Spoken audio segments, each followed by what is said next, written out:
Allez, c'est le retour de la deuxième partie pour l'émission Le Monde en 7, toujours avec mes deux invités, Marcel Agbessinou et Akleso Esso. On prend maintenant la direction de la Guinée. Le pays retrouve pleinement sa place au sein de la communauté économique des États de l'Afrique de l'Ouest et de l'Union africaine à la suite d'une transition politique jugée achevée, d'une élection présidentielle validée par les observateurs internationaux après plus de 4 années de suspension sur la scène régionale et continentale, donc réunis à Abuja.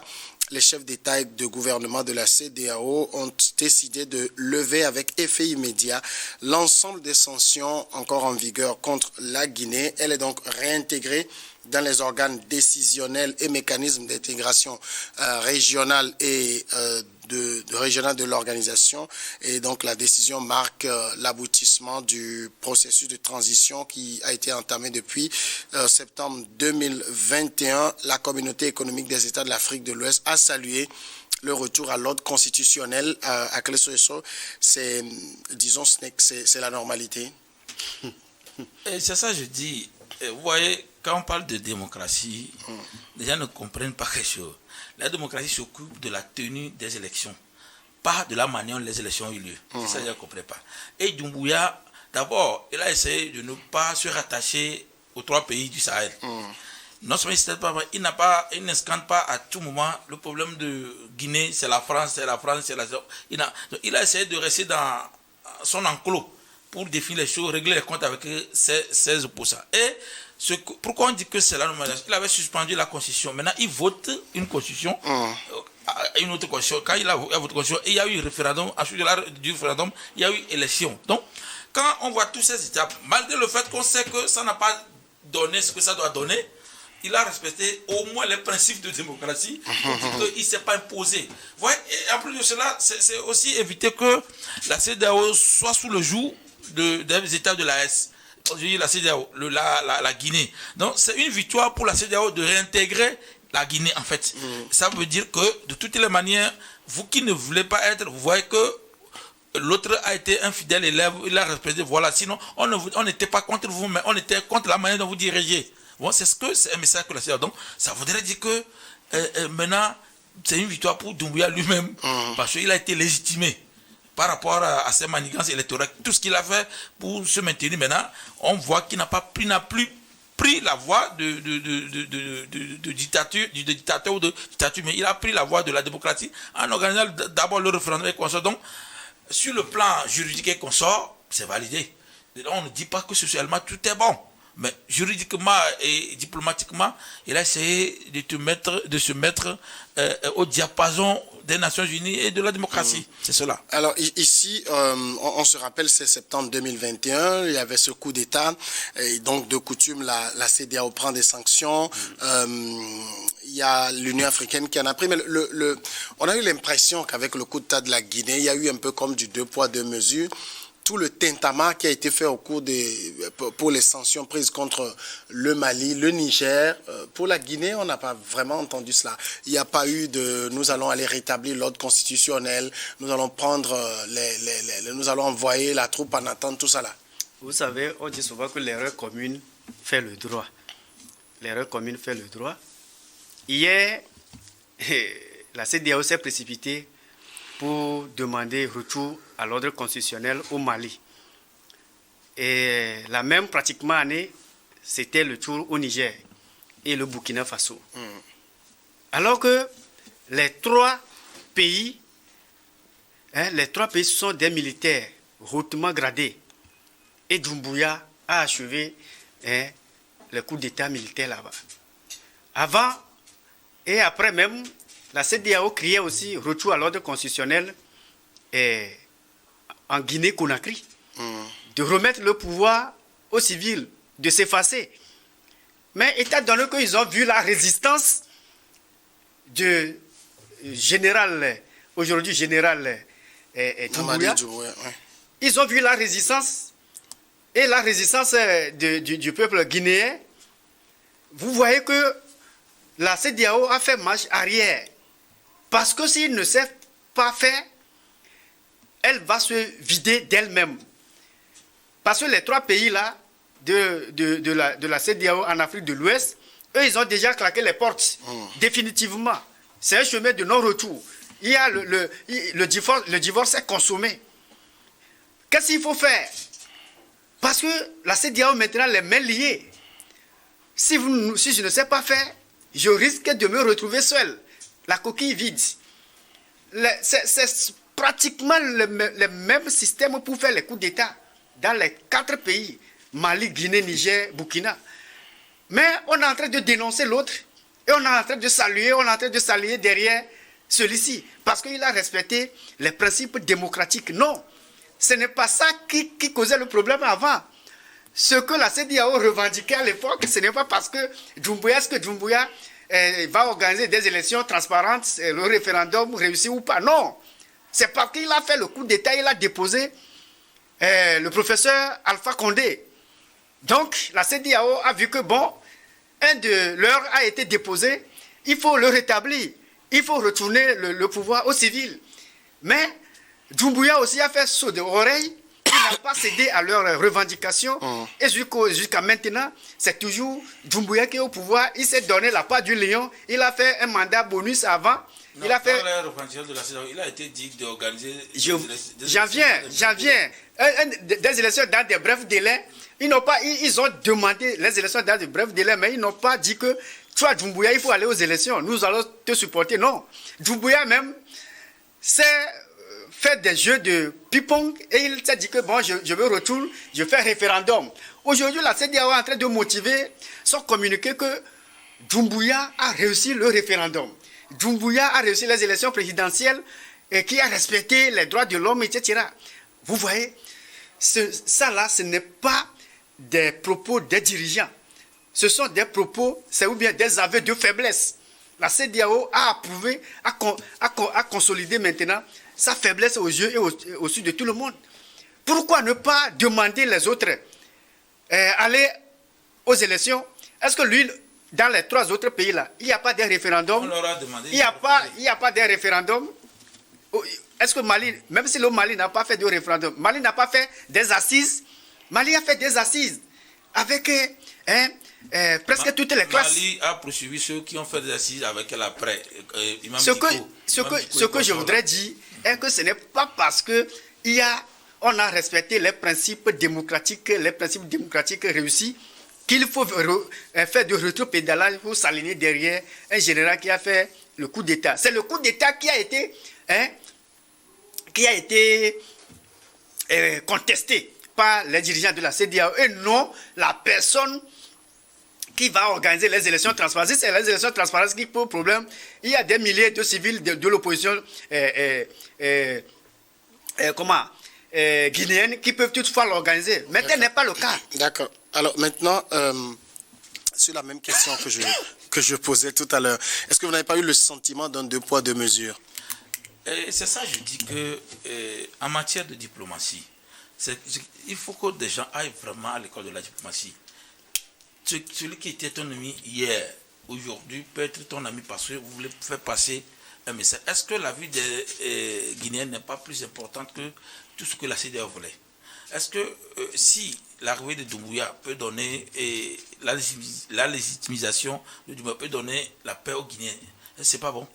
Maintenant, le problème aussi qui a eu lieu, c'est que ce qui s'est passé au Gabon, on a vu que quelqu'un a fait un coup d'État, mais il n'a pas eu les mêmes restrictions que les gens de la SC qu'on sort là. Donc, mais là, on n'est pas dans la CEDEAO. Non, on n'est pas dans la CEDEAO. La CEDEAO apprend. La CEDEAO a vu comment les gens de la CEMAC qu'on sort là ont géré ce cas. Ils sont dit. Donc, en fait, quand vous regardez comment on s'est comporté envers la Guinée, c'est comme typiquement ce qui s'est passé au Gabon. Hein. Parce qu'on a essayé de voir, sauf que Doumbouya n'a pas de redevenu civil comme Origi, c'est tout. Mais le problème, c'est ça que je suis en train d'expliquer. Et ce n'est pas même 2 poids 2 mesures. Je dis que Doumbouya n'a pas scandé à longueur des années que la CEDEAO est ci, la CEDEAO est ça, la CEDEAO est ça. Il n'a pas scandé que le problème de la Guinée, c'est France. Lui, il n'est pas resté dans ce schéma. Ici, les gens ne font que vilipender, invectiver à tout moment ici. Or, vous voyez, vous ne pouvez pas aller sur la table de négociation avec quelqu'un qui vous accuse à longueur de journée. Quand on dit négociation, c'est que chacun met l'eau dans son vin. Or, les gens de l'AES ont été catégoriques. Vous savez, avec quand même l'AES, dès que le coup d'État a été perpétré, nous parlons surtout du Mali et du Niger, il y a eu tout de suite, en tout cas, réunion d'urgence, sanctions. Comme si on les cherchait, en tout cas, on cherchait à leur faire du mal et que le coup d'État n'était qu'un prétexte. Non, Samuel, il y a eu une page que tu as oubliée. Quand il y a eu coup d'État, il y a eu tout le coup d'État au Mali, ce qui a énervé la CEDEAO. Donc ça, c'est là où on n'est pas au lendemain du premier coup d'État, on n'a pas durci le ton avec le Mali. C'est quand il y a eu double coup d'État, c'est là où il y a le problème. Et n'oublions pas que leur coup d'État a causé la mort de comment Ibrahim Ibeka. C'est pas le coup d'État. Non, il est mort. Les terroristes l'ont en prison, l'ont séquestré un temps de avant de le libérer. Non, Ibeka, le président, non. Il y a 3 jours, on dit qu'on l'avait tourmenté plutôt. Ce n'est pas qu'il était en prison, on l'avait tourmenté. On parlait des militaires. Oui, quand les militaires ont pris, le président en étau et ils l'ont séquestré 2 ou 3 jours. Ça, psychologiquement, ça lui a créé problème. Même son fils disait que c'est comment les militaires l'ont traité qui a causé sacrifice comme ça là. Donc ça voudrait dire qu'il y a eu mort d'hommes dans ce qu'ils ont fait comme coup d'État. Et aussi, ici, ce sont des gens qui disaient qu'ils sont là pour établir l'ordre, changer la CEDEAO et qu'on sort. Doumbouya n'a pas prétendu faire cela. Donc, moi, c'est ça, il faut voir. Et ce que la CEDEAO voit du côté de Doumbouya, en fait, c'est pas que Doumbouya est un bon élève ou quelque chose comme ça, mais lui, au moins, ceux-là ont été catégoriques. Ils ont dit non seulement ils ne vont pas organiser des élections, que c'est quand eux ils veulent qu'ils vont faire. Doumbouya, malgré la CEDEAO, il a demandé plus d'années, qu'on l'accorde de 3 ans pour sa transition. Mais ici, ils disent qu'ils ne veulent pas voir la CEDEAO dans quoi. Donc c'est cela. Le Mali a connu des assouplissements au début. Le premier coup d'État, on a même invité Guetta au sommet à Dakar. Donc, si on était dur avec lui, pourquoi l'inviter au sommet Dakar? Donc, moi, je pense que c'est le comportement de ces États, parce qu'ils scandalisent trop les questions de Russie, ce que Doumbouya n'a pas fait. Donc, l'horizon d'attente a été différent au niveau de ceux qui ont fait coup d'État dans ce pays. Et au niveau de la Guinée, lui, il a été quelqu'un qui n'a pas brandi la Russie, même malgré le fait que sa population, c'est vrai qu'il s'est comporté mal vis-à-vis de l'opposition, selon dialogue, tout ça là, mais les États-Unis ont un principe. Il faut sacrifier peu de personnes pour sauver la majorité. Bon, c'est ce que la CEDEAO fait. Et quand on voit qu'il y a un État qui est revenu dans la CEDEAO, en fait, c'est une victoire pour la CEDEAO. Et non, un aveu de plaie. Parce que la CEDEAO redevient un État une communauté qui a retrouvé son enfant. Je ne veux pas, je sais que vous êtes passeur, c'est pas pour, vous voyez, quand vous lisez le parabole de l'enfant prodigue, quand l'enfant est revenu, vous voyez comment le père s'est comporté. Donc la CEDEAO est un papa ici qui est content que son fils est revenu. Pas parce que c'est un bon fils, mais c'est qu'il est quand même revenu en reconnaissant qu'il a agi mal. Sinon, Doumbouya n'aurait pas organisé les sessions. Donc, ce que moi je voudrais poser comme problème juridique, est-ce qu'aujourd'hui, on peut dire que la CEDEAO insère-t-elle dans son arsenal juridique le coup d'État militaire? Non. Dans la mesure où on a... Vous avez vu le cas de la Guinée-Bissau. L'autre fois, la CEDEAO était prête à intervenir. Oui, mais aujourd'hui, tel que notre ami est en train d'allonger, de crypter les choses, moi je vois que, donc si tel est le cas, si le coup d'État va être habitué. Non. On va lutter contre le coup d'État. Le coup d'État va rentrer cette fois-ci dans les habitudes de la CEDEAO. Non, justement, dans la mesure où si un mutin ou bien un putschiste est venu au pouvoir et il a réussi à renverser quelqu'un qui est démocratiquement élu, et après il est passé par des jeux de mots en organisant les élections transparentes et crédibles. Donc lui, on doit toutefois le reconnaître comme un chef d'État normalement élu. N'empêche le coup d'État qu'il a perpétré avant de venir. Donc, la CEDEAO n'a pas le pouvoir de dire que les élections, elle ne reconnaît pas Doumbouya comme quelqu'un qui est élu après une élection organisée par l'État de Guinée. C'est ça le souci. Et surtout qu'il y a envoyé des observateurs. Vous savez, ce que vous dites là, si nous le mettons plus haut, ça veut dire que la CEDEAO est en train de tirer la balle dans son propre pied. Non, c'est pas le cas. Vous savez, pourquoi organiser Doumbouya a pris le pouvoir d'État? qui doit être mise en jeu par les élections au suffrage universel direct ou indirect. Doumbouya l'a renversé. La constitution, l'ordre constitutionnel rétabli. C'est ce qu'on lui reprochait. L'ordre constitutionnel. L'ordre constitutionnel et de faire des élections. C'est la deux choses qu'on lui avait demandé. Au départ, telles n'étaient pas les revendications. Quand il rétablit. Telles n'étaient pas les revendications de la CEDEAO. Les revendications de la CEDEAO se focalisaient sur quoi? Que nous condamnons le coup d'État militaire, et que lui, il doit faire tout possible pour passer la main à d'autres personnes. Non, on a dit, on dit de rétablir l'ordre constitutionnel. L'erreur commune fait le droit. Aujourd'hui, jusqu'à présent, on ne peut pas, je ne peux pas. Est-ce qu'on est d'accord? On lui avait dit de rétablir. Il n'y a pas un coup d'État rose. Non, il n'y a pas un coup d'État rose. Mon ami, j'ai une question. Au moment où il l'a fait. Est-ce qu'on est d'accord qu'on lui a dit de rétablir? Au moment où il a fait un coup d'État comme les autres, et il venait même dans les réunions des autres. Ce n'est pas parce qu'il n'a pas crié au voleur la CEDEAO, au voleur la France. Tu m'as posé une question de droit. Il faut rabaisser, il faut temporiser avec lui. Je suis il est comme les autres aussi. Il est corps habillé. Non. Il a renversé un État ou bien un chef de l'État démocratiquement élu qui a dans son mandat, il n'a pas fait le troisième mandat. Alpha Condé, même s'il est en train de remplir pour les troisième mandat, il n'a pas encore pénétré pour le troisième mandat. Mais toi, tu es venu aider de camp ou bien garder rapproché. Tu l'as déposé. C'est ce que la CEDEAO disait à l'époque, qu'elle est contre de cette façon. La CEDEAO n'a pas dit le lendemain du coup d'État que aller normaliser, faire des élections transparentes. D'accord, Marcel, on va écouter Akleso. Je dis, la CEDEAO a dit, moi je veux réitérer ce que la CEDEAO a dit, de rétablir l'ordre constitutionnel. L'ordre constitutionnel, c'est que l'ordre constitutionnel, si nous mettons ce que vous appelez l'ordre constitutionnel, l'ordre constitutionnel, ça touche du doigt le président Alpha Condé. Il doit revenir. Respecter la Constitution. L'ordre constitutionnel, c'est respecter la Constitution. En 2005, Marcel, s'il vous plaît, Marcel, attendez. Marcel, laissez-le, il va terminer. Vous allez reprendre l'ordre constitutionnel qui avait quand Doumbouya fait coup d'État n'est plus l'ordre constitutionnel qui est actuellement. Actuellement, la Guinée a une nouvelle constitution. Maintenant, si la CEDEAO veut appliquer quelque chose à la Guinée, c'est la constitution qu'on vient de voter. C'est pourquoi je dis que ce n'est pas la même chose. Maintenant, quand je dis, je suis en train de t'expliquer quelque chose. Je dis que si au Burkina, on organise un référendum comme ça et que on expose la CEDEAO, est obligé d'accepter ça. On ne peut pas dire que le référendum est biaisé ou pour son nom. C'est l'organisation qui est plus importante. C'est pourquoi je suis en train de dire. Qu'est-ce que la CEDEAO gagne en étant toujours en bras de fer avec la Guinée? Qu'est-ce que la CEDEAO doit reprocher à la Guinée actuellement? Il n'y en a pas.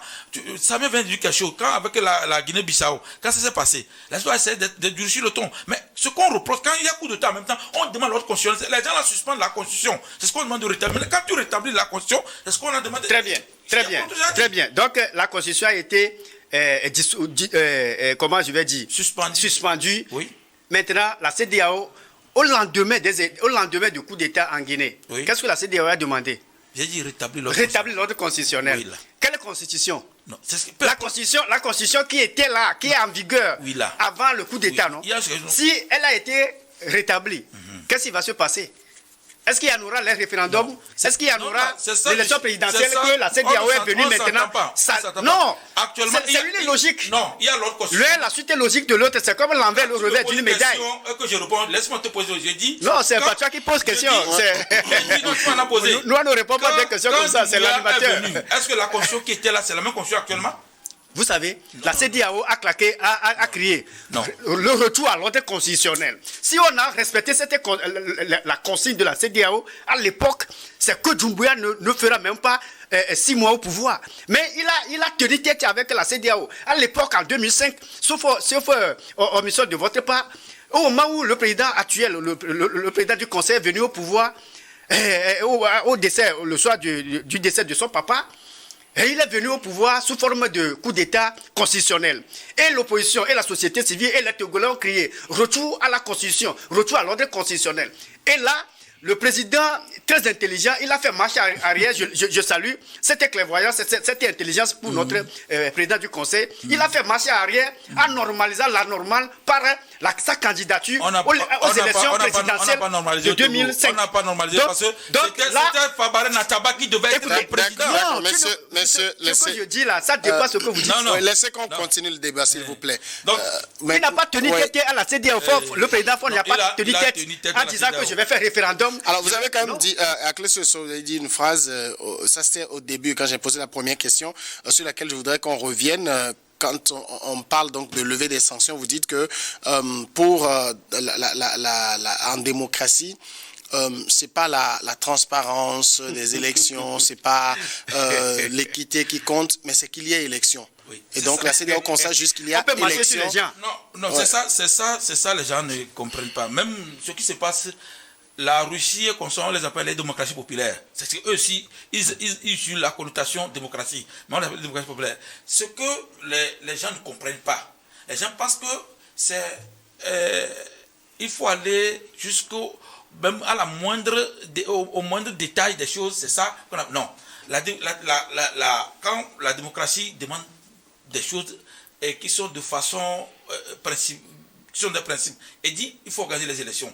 Maintenant, que l'élection soit bonne ou pas, c'est une autre étude à faire par rapport à la démocratie. Mais quand la démocratie demande des élections, c'est par rapport, on dit transparente. Les élections ont des élections lisibles et transparentes. Quand vous organisez une élection, déjà, c'est un principe de démocratie. Maintenant, on vient détailler. Est-ce que les élections étaient transparentes? Ce sont des autres études qu'il faut faire ça. Mais d'abord, quand le pays organise une élection, et on sait que ce n'est pas coup d'État, ce n'est pas comment dire, par force qu'on est venu. Ça, c'est le premier principe. Maintenant, on prend une autre, comment ils appellent ça, comment je voulais... Principe, non, je sais pas, je voulais l'appeler ce qu'on utilise à l'hôpital là.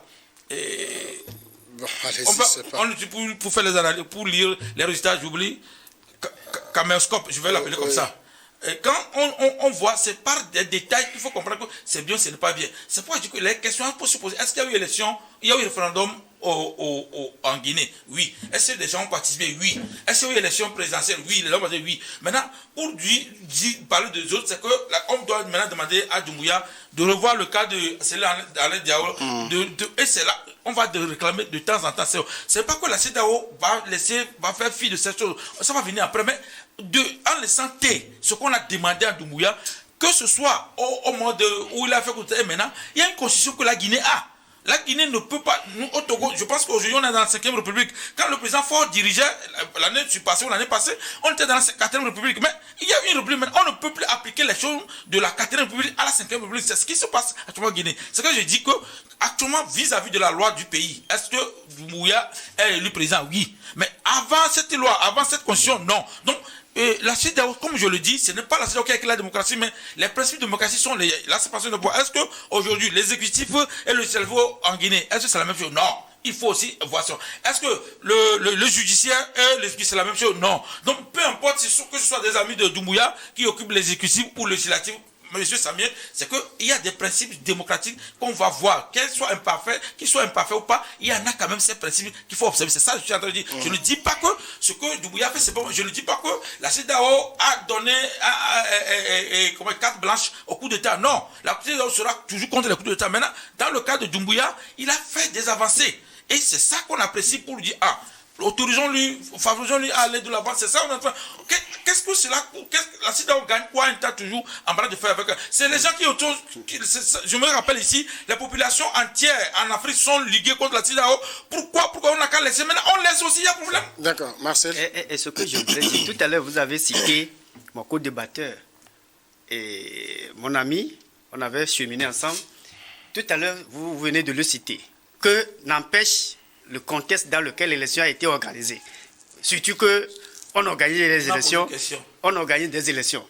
Vous savez, nous sommes là ici pour donner nos points de vue et de ce qui doit être. Et aussi profiter pour apprendre quelques notions aux gens. Nous ne pouvons pas dire si haut et fort que n'empêche, il faut organiser les élections. Non, que ça respecte. Vous savez, en démocratie, il faut les élections, c'est le principe de la démocratie. Les élections transparentes, crédibles, acceptables et acceptées pour tous. En respectant le cadre légal, l'agenda républicain. L'agenda républicain, c'est la Constitution. À l'époque, si nous revenons, nous mettions au cœur de cette analyse la Constitution guinéenne, à l'époque, au maire de l'ex-président Alpha Condé et le peuple guinéen, c'est la constitution-là qui était en vigueur au moment où le coup d'État de Doumbouya a été pétré. Donc, la CEDEAO s'est basée, s'est focalisée sur ce retour à l'ordre constitutionnel en respectant la constitution qui était en vigueur et non la constitution qu'on a taillée sur mesure après plus de 3 à 4 ans après. Si aujourd'hui la CEDEAO a fait marche arrière, il a fait remis ménage en mangeant ce qu'il lui-même l'a jeté avant, c'est parce que la CEDEAO est face à son destin. Il n'a plus d'autres issues, il n'a plus d'autres cartouches à présenter à la face du monde. Je dis, on ne peut jamais faire un coup d'État et l'institution sous-régionale a demandé le retour à l'ordre constitutionnel. Et après, on a fait le retour là, et nous allons saluer que c'est le retour là qu'on la CEDEAO demandait le soir là. Non. Je vais te dire. Écoutez, je vais terminer mon analyse. Il y a une qui s'appelle l'ABS Corpus. Non, tu connais le tu connais le là. On a dit qu'on ne peut pas enfermer quelqu'un en prison. Laissez-le aller au bout. Donnez-moi la chance de terminer ma logique. Quand je parlais, tu parlais. Je disais que ce que vous défendez, bec et ongle, que ce que Doumbouya a fait là, n'empêche, si on a marché sur la communauté guinéenne ou pas, si on a tué ou pas, l'essentiel est que l'élection ait lieu et on proclame les résultats. Non, je n'ai pas dit ça ne respecte pas les principes. Je n'ai pas dit ça. Même les dictateurs d'antan, ils n'ont jamais fait ça. Je n'ai pas dit ça. Ce que moi je vais vous donner comme information, aujourd'hui, pour être légal et légitime, vous devez au moins respecter l'agenda républicain, votre constitution. Est-ce que c'est ce que la constitution a prévu? Est-ce que la constitution guinéenne a prévu le coup d'État? Quand on suspend constitution n'est plus valable. Écoutez. Il y a une constitution. On dit que la constitution est suspendue. Maintenant, c'est ça, je ne comprends pas. Non. Tu veux dire qu'Ibrahim, actuellement, il n'est pas républicain? Vous comprenez ce que je dis? Non. Vous comprenez, mais peut-être que vous faites semblant. C'est qu'il y a un amalgame. Je dis, actuellement, est-ce qu'au Burkina Faso, Ibrahim Traoré a suspendu la constitution? Ça veut dire qu'il n'est plus républicain? Samuel, oui. Permettez-nous de respecter les auditeurs ou bien les téléspectateurs. Oui, mais vous rentrez dedans. Ce que je voudrais dire, nous sommes légalistes et juristes. Je vous dire qu'il y a une constitution qui a été plébiscitée par le peuple guinéen. Mais il y a un problème. Qui était toujours en vigueur. Laissez-moi. Non, ce n'est pas la suspension d'une constitution. Vous voulez parler de quoi? Ce n'est pas la suspension d'une constitution qui donne droit à tel ou tel de refaire, de tailler une constitution à sa propre mesure. Si on suspend une constitution, écoutez, quand il y a coup d'État, écoutez, s'il y a suspension, ce que moi je dis, peut-être qu'il ne comprend pas ce que je dis, entre guillemets. C'est-à-dire que la CEDEAO, le soir, elle a pondu un communiqué demandant le putschiste Doumbouya à respecter l'ordre constitutionnel, de rétablir l'ordre constitutionnel. Rétablir l'ordre constitutionnel, c'est quoi? C'est-à-dire qu'il y a un contrôle de constitutionnalité. Contrôle de constitutionnalité sur ce qu'il a fait là. Est-ce que c'est conforme à la Constitution? Non. Maintenant, il faut rétablir l'ordre constitutionnel à travers le retour à l'ordre constitutionnel de rétablir le président de la République dessus. Et maintenant, le président revient et on va déjà dit ça. Oui, mais dire que après, il a respecté l'ordre constitutionnel. Après 4 ans. J'ai un problème avec toi. Je dis, dans un pays, quand on dit que la caution en droit, quand on dit la caution non, celui qui peut suspendre à ce moment, c'est celui qui a fait coup d'État, il est le président. C'est pourquoi la CEDEAO dit qu'il n'a qu'à la rétablir. Tu parles de république, il n'y a plus de république si la CEDEAO doit s'imposer à ce pays. Tu as dit, quand il y a l'ordre républicain, et que celui qui a la tête d'un pays, c'est le premier responsable de ce pays, dit qu'il suspend la caution, la CEDEAO n'a plus de mots. C'est ça que je suis en train de dire. Est-ce que la CEDEAO, au moment où on suspend, qui dirige le pays? Mais la CEDEAO a crié retour à l'ordre constitutionnel. La CEDEAO a crié, elle est dans son droit. Est-ce que je dis? Et aujourd'hui, vous dites que la CEDEAO maintenant...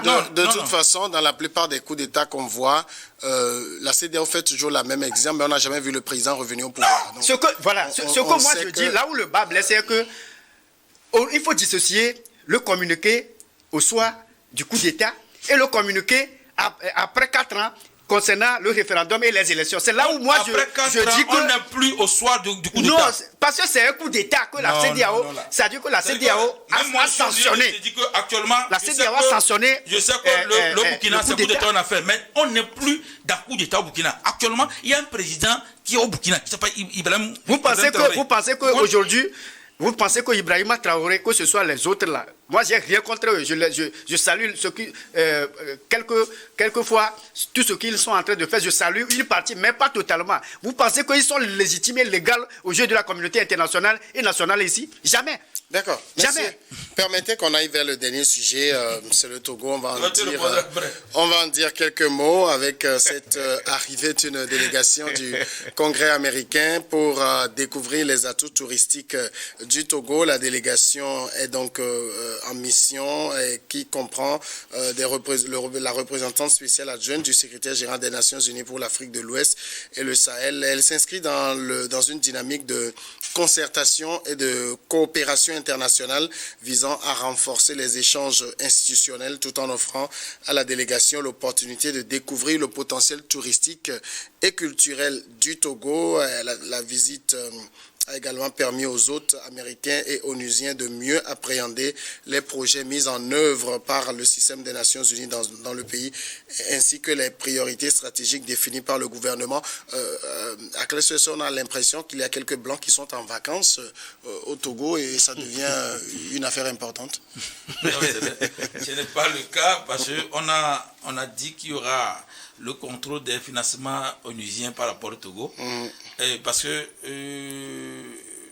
il y a 2 ou 3 ans, ce n'est plus le cas comme avant. On a rétréci ces financements vis-à-vis de notre politique intérieure et extérieure. Donc, le président du Conseil, la plupart de ses voyages, c'était pour aller négocier des financements. Et l'un de ces financements a abouti. Et très souvent au niveau des Nations Unies, surtout les Américains, ils viennent voir avant de refinancer ou bien avant de financer. N'oublions pas qu'on a suspendu aussi USAID au Togo aussi, et que c'est l'une de ces personnes est au niveau du Congrès, et surtout représentant au niveau du Congrès. Donc, c'est pour voir dans quelle mesure aussi il faut revoir ces dons. C'est qu'il y a eu trop de tintamarre autour de ça, où on pensait que c'est aussi une opportunité de galvaniser les espoirs du PC. Sauf que on est en train de voir si le Togo est un bon élève et qu'il faut refinancer. Quant à ce que les gens parlent ou disent de tourisme, le tourisme, il y a tellement de sites touristiques, c'est-à-dire que le Togo ne peut même pas faire le centième de cela. Ce n'est pas forcément, ce n'est pas une question de tourisme, mais ils sont venus voir. Et on a même demandé qu'il y aura, il y a 3 thèmes, ils sont venus sous 3 thèmes. Il y a la santé, la sécurité alimentaire et la sécurité. Donc, vous n'êtes pas sans savoir qu'au nord du Togo, il y a aussi l'insécurité qu'on sort là. Donc, il y a eu ces apports américains ou onusiens qu'on a besoin. Donc, ils sont venus faire comment ils appellent ça en bon français, faire des diagnostics pour voir si c'est bon ou pas. Sinon, je l'ai déjà dit ici sur le plateau depuis l'année passée, le fait que l'Assemblée soit, au niveau des députés, soit unicolore, presque unicolore, ça a fait qu'on n'a pas de financement qui devait venir. Et le PC voyage dans tel pays, surtout les pays d'Asie, pour demander de financement. Donc, les relations onusiennes sont en phase d'être reprises et des financements. La plupart des projets de l'État, surtout développement, santé, droits de l'homme et consorts, là, c'est financé par comment ils appellent ça, pour nuire et consorts. Donc, pour normaliser ces financements nouveaux, il y a eu 16 venues pour voir si est-ce que le Togo respecte certains principes démocratiques avant de reprendre ces actions. C'est dans ce cadre que beaucoup de choses ont été faites. Vous allez voir qu'il y a des gens qui ont parlé de, comment ils appellent ça, AMU, et comment ils définissent ça, assurance maladie universelle, où les gens avaient passé que c'est un projet de PC, c'est pas le cas. Au Bénin, c'est assurance maladie obligatoire. Et en Côte d'Ivoire aussi, ça a pris. Donc, c'est les Nations Unies et la Banque mondiale qui implémentent ce genre de choses pour que les créneaux de la démocratie soient toujours, comment dire, allumés, afin que il n'y a pas de débordement au niveau de violation des droits de l'homme et consorts. Voilà ce qu'on peut dire par rapport à ces choses. Mais ça reste le fait que ce qui est mis en avant aussi, ce sont les sites touristiques visités par ces personnalités-là. Marcel, vous faites du tourisme local? Correctement. Correctement, je fais des promenades, je baladais à la campagne. Ouais.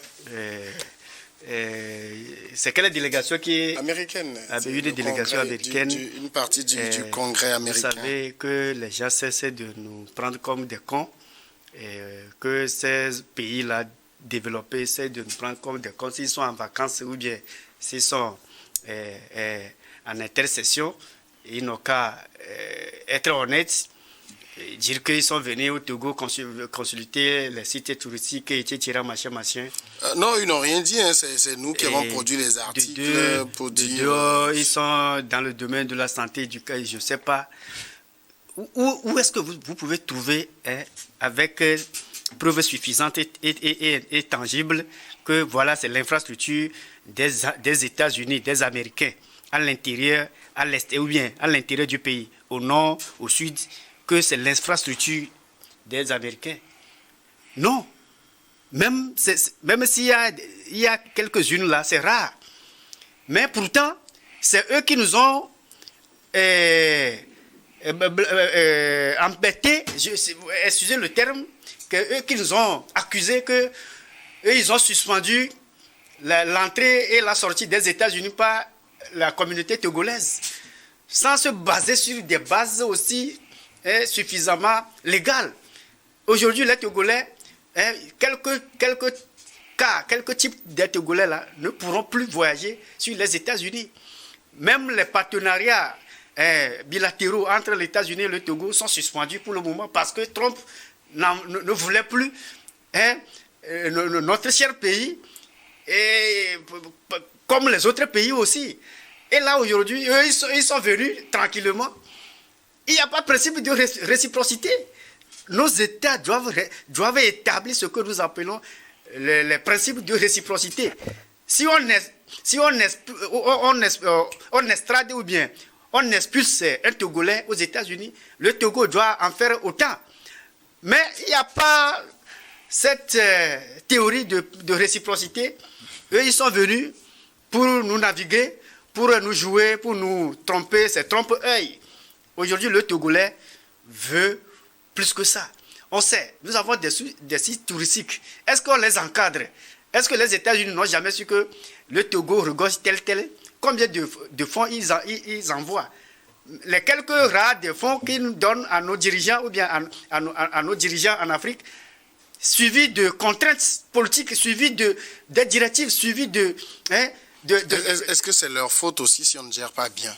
Mais qu'est-ce qui prouve qu'on ne gère pas bien? Aux États-Unis, là, est-ce qu'ils gèrent bien? Est-ce qu'eux, ils gèrent bien? C'est eux qui viennent. Est-ce que c'est la gestion, ça? C'est à eux que nous tendons la main pour demander... Le Togo leur a envoyé l'argent. Mais le Togo, c'est un accord bilatéral. Le Togo fait quelque chose pour au moins contribuer dans la cagnotte des États-Unis aussi. En fait, il n'y a jamais eu accord bilatéral entre nos pays et les pays développés. Parce que bilatéral veut dire que vous donnez quelque chose, eux s'y mettent. Mais quand vous voyez, nous commandons à tout moment. Ouais, monsieur Samuel, moi j'ai été guide du tourisme qui est à différencier de guide touristique. Guide touristique, c'est le document qu'on donne. Moi j'ai été guide du tourisme. D'ailleurs, on est 3 seulement à pouvoir organiser le tourisme dans l'Afrique de l'Ouest. Donc je suis guide aussi au niveau de la guide du tourisme, au niveau de la CEDEAO. Il y a des Allemands, les Américains qui viennent. En fait, on a de beaux sites touristiques. Comme moi je le dis, ce n'est pas le problème. Il y a des financements. J'ai été le point focal du Conseil national de la jeunesse où il y a des projets américains, des financements américains qu'on a co-géré. Ça a été... ils donnent. Le problème, c'est que, comme tu as dit, c'est la mauvaise gestion. USAID là, et ça payer des matériels de fabrication, des choses aux femmes, aux artisans consommer. Des gens se sont accaparés de ces choses, il n'y a plus la suite.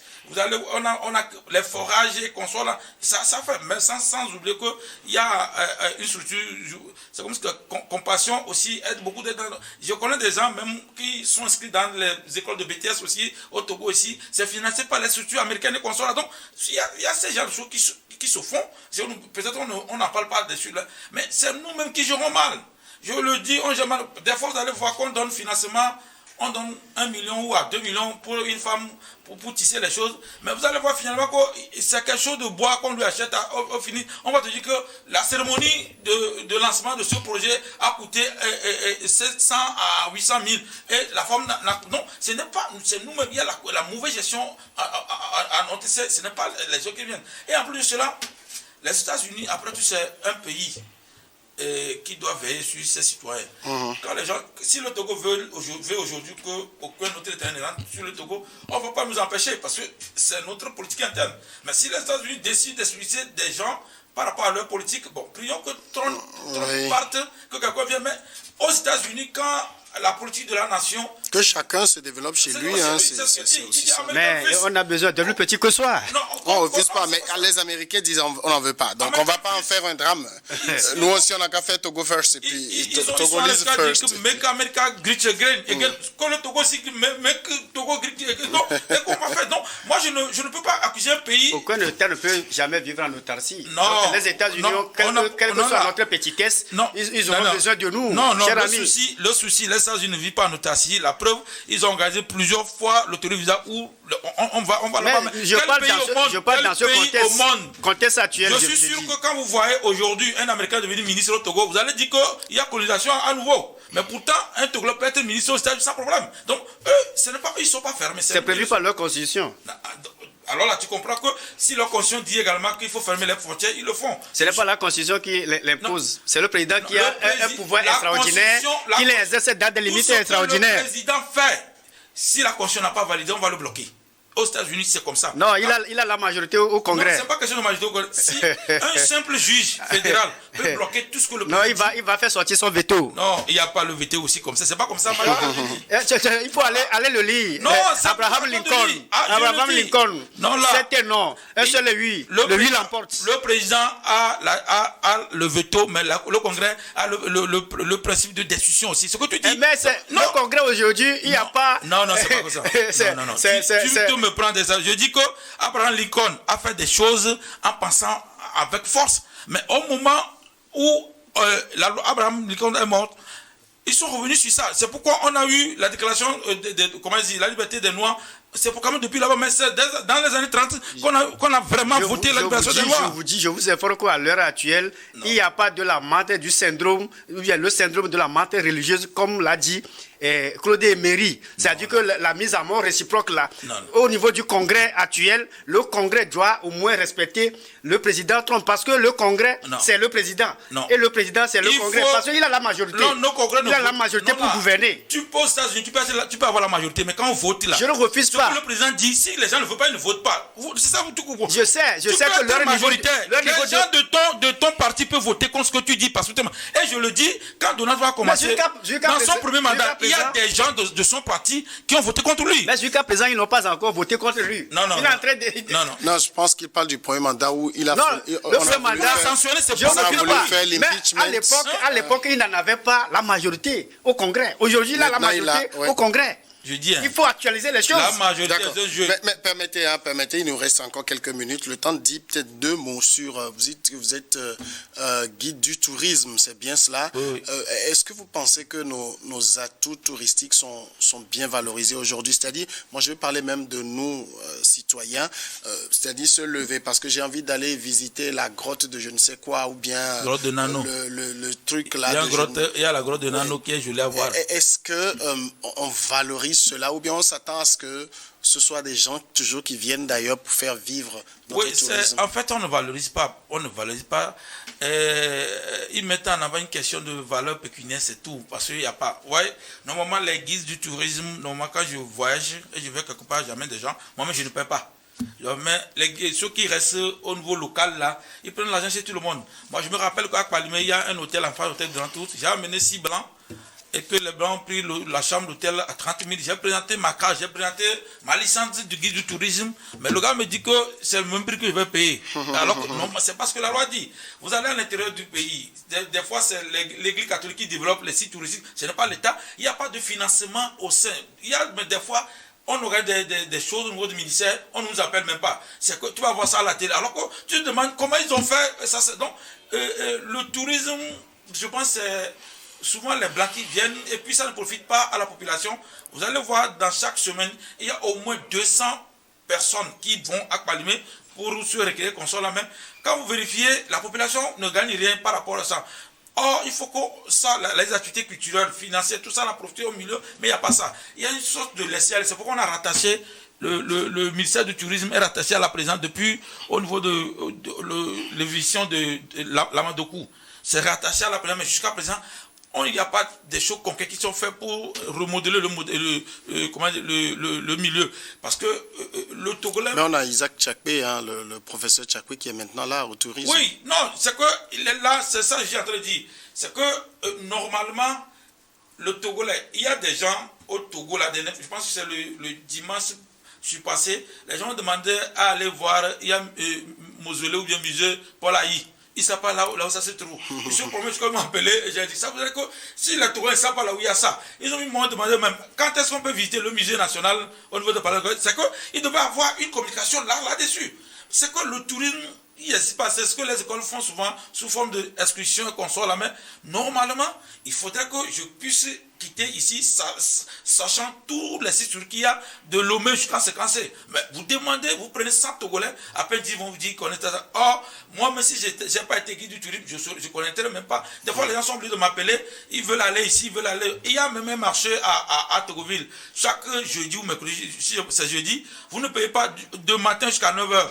Tu amènes quelque chose, tu fais le troc. Mais combien de Togolais savent qu'il y a ça là-bas? Il y a pas, ils savent donc. C'est pourquoi je dis que le milieu est bâclé, même que ce soit M. Takou qui est là-bas, le milieu est totalement bâclé. Parce que les gens du tourisme, ils sont là, ils n'innovent rien par rapport à cela. Vous voyez, actuellement, on a construit, comment vous appelez, la station de l'Amazon, où les gens vont pour visiter. Ne serait que, c'est vrai qu'on peut conçu, ne serait-ce que soit pour Sylvain Chio, soit pour Agokoli, soit pour même Ditricon, mais il n'y a pas ça. Moi, je ne sais pas, peut-être après ceux qui les acteurs viendront répondre, mais quand moi je regarde un certain nombre de places qu'on met des grillages autour aujourd'hui, là, je ne comprends pas à quoi ça rime. C'est ça que je suis en train de dire que... Vous savez, de Lyon, grillage, Palais des Congrès, grillage, on a Place de l'Indépendance, grillage. Tout cela était ouvert quand nous on était petits. Il y a des m'avaient laissé. Tu peux même aller toucher. Qu'est-ce que ça, à quoi ça rime? Non, ça dit que c'est... Il y a quelle menace?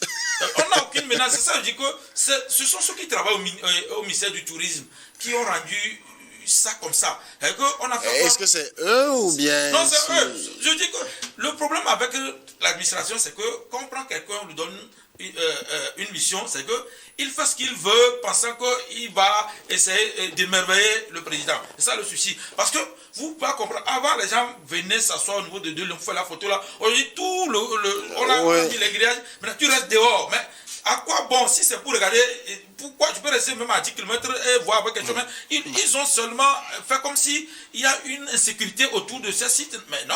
D'accord. Peut-être on fera du tourisme dans votre village, j'espère que c'est accueillant. Vous savez, s'il y a des hôtels, il y a les là-bas. Je suis en train de finir comme ça. Il y a des zones touristiques qui sont chez moi. Ouais. L'OTOR regorge beaucoup de zones touristiques. Avec quoi comme... il y a la Maroc hippopotame chez eux là. Vous savez, le Grand Mono, le Grand Mono qui limite le Togo et le Bénin, le Grand Mono avec son lit là, que nous appelons Afito, dans la zone de Tombeti-Kondi, on a dompté les hippopotames. Plus de 50, 60. Invitez-moi. Mais est-ce qu'ils ont entretenu invitez-moi à venir les regarder. C'est dans la brousse que vous allez les voir. Merci Marcel. Il y a même pas... Je vous remercie aussi. Merci beaucoup. Et merci à vous tous d'avoir suivi l'émission d'aujourd'hui. Je vous donne rendez-vous le samedi prochain.